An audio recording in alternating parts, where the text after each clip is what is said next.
তো গৰম গৰম তেল পিঠা সন্ধিয়াৰ সময়ত আমি খাই আছোঁ। তো আপোনালোকে এনেকৈ গৰম গৰম বনাই খাব, কিমান টেষ্টি আছে।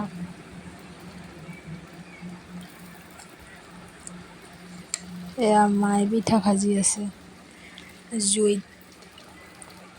পিঠা ঘোরালি না কইলে এখনি ছোট করে ঘোরাবি, একটু বড় করে ঘোরাবি, ঘরে সেটা দুধ দিবি। দুধ খুয়াবা লাগে তুই হলি আনতে দিয়ে নয় দুধ দিবি। এটা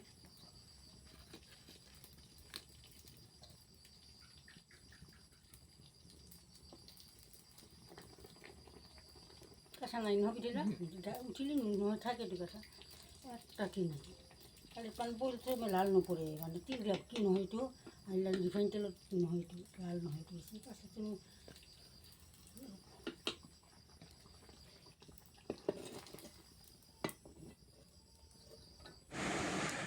তো ফাইনেলি এতিয়া পিঠা ভজা হৈ গ'ল। তো আমি এতিয়া সকলোৱে মিলি সন্ধিয়া চাহ খাম। তো আজিলৈ বাই বাই।